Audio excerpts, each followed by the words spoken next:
Hello, everyone. Thank you for checking out this short tutorial about depositing data in Excel or CSV format. I'm Becky Chu, and I'm a data project manager with the National Archive of Criminal Justice Data, or NACJD. If you are planning to submit data in Excel or CSV, it's very important that your files are formatted in a particular way so they can be run through our internal system tools during the curation process. At ICPSR, quantitative and some qualitative data are curated in SPSS and then converted to multiple formats, including SAS, Stata, R, and ASCII. This enhances data reusability and access, as researchers can select to use the data in their preferred statistical package. We prefer that data are submitted in statistical packages over Excel or CSV because the variable information, or metadata, can be embedded in the data file. Embedded metadata means that descriptive information is attached to the variables, and as the data are converted into the different formats for dissemination, the variable metadata will be converted as well. Embedded metadata also makes the data more discoverable and easier to use. Let's briefly go over what this means.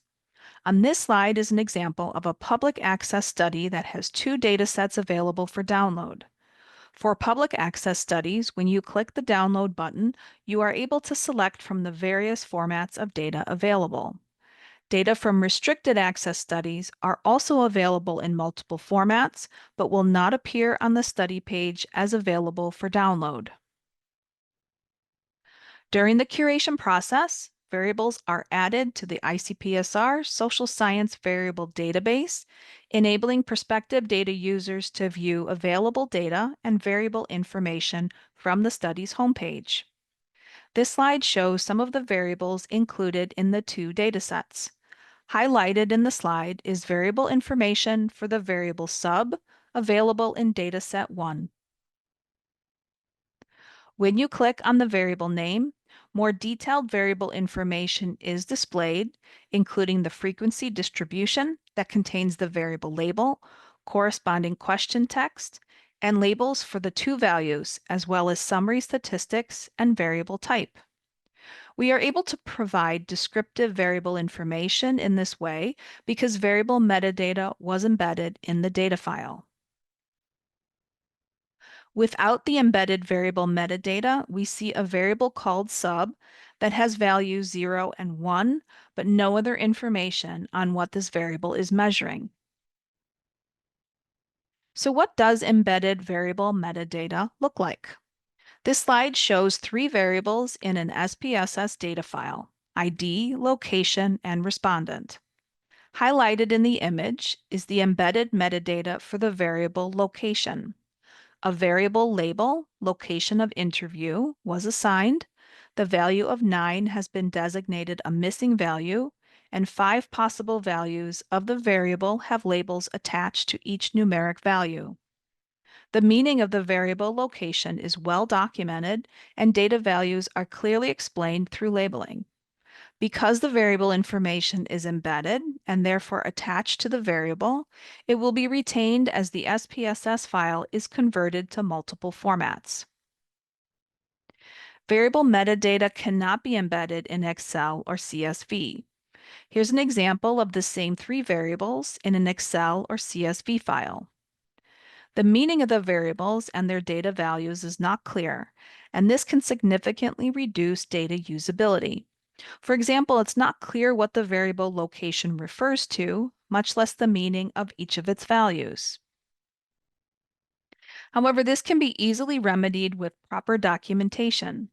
This slide shows the example data with a corresponding codebook. All three variables are included in the codebook, and the variables and their values have labels provided. Now the data have meaning, and usability is greatly improved. Although this information would not be added to our variable database, the codebook would provide the necessary variable metadata to effectively use the data. This is why Excel and CSV data deposits require a text-based codebook. The codebooks provide the variable metadata that can't be embedded into the data file itself.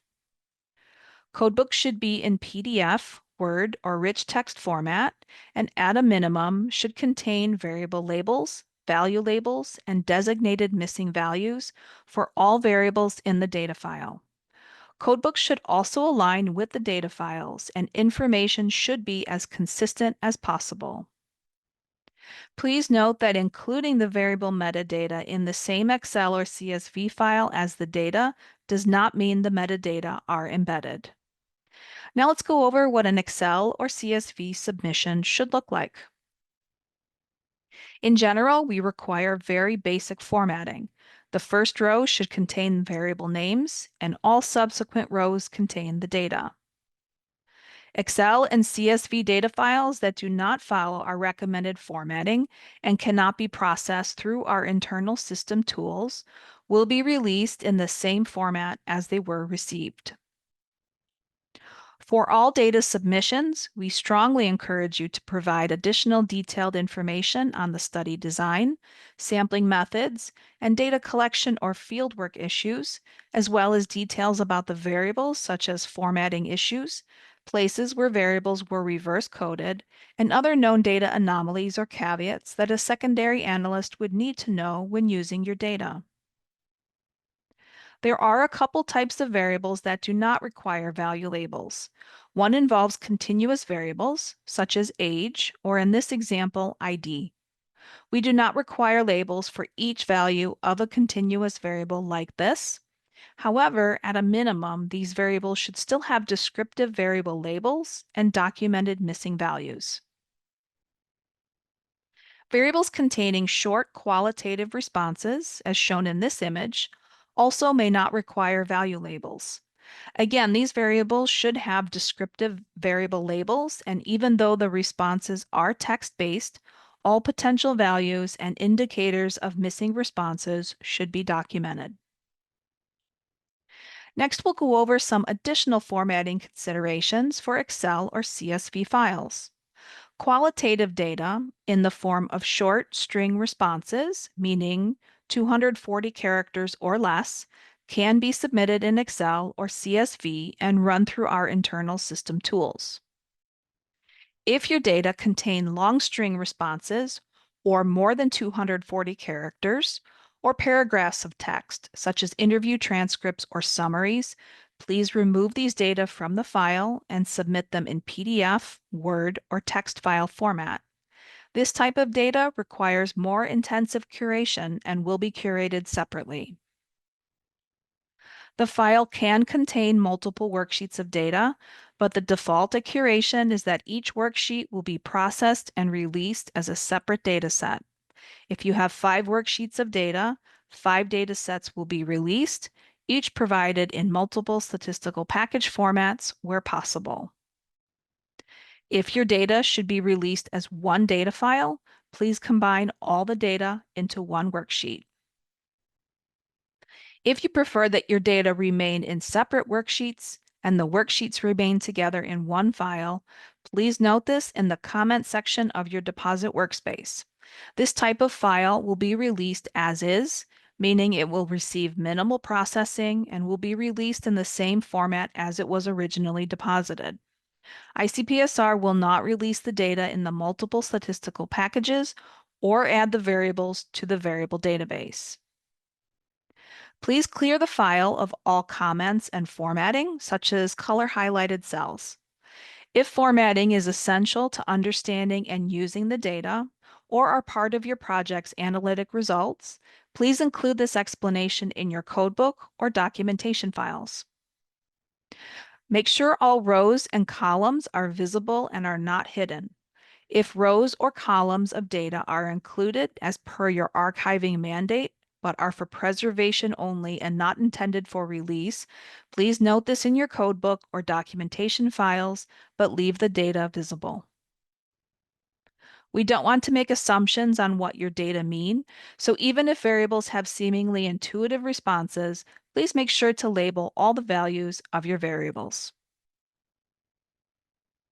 Now let's take a look at a few other examples of data files that would be released as is. In general, this pertains to files containing information other than the variable names and data. In this image, footnote indicators are included with the variable names, and value label information has been inserted in the worksheet. Again, this is not the same as embedding variable metadata in the data file. This is simply inserting additional information into the worksheet. Files containing tables, figures, charts, etc., along with the data, would also be released as is. Worksheets with extraneous information cannot be processed through our internal system tools. We do recognize the importance of this additional information, and we definitely want it submitted with your deposit, but we ask that it be separated from the data and the data reformatted as previously shown so it can be run through our curation tools. The additional information should be moved to a codebook or other documentation file or a different worksheet. Again, if you prefer that this additional information be released in the same worksheet as the data, please note it in the comment section of your deposit workspace. We understand that some data are better stored as delimited files and that not everyone has access to statistical software. So if you choose to submit your data in Excel or CSV, please be sure it is accompanied by a codebook and complete variable metadata. If you still have questions about submitting data in Excel or CSV, please reach out to NACJD. We are more than happy to help. Thank you.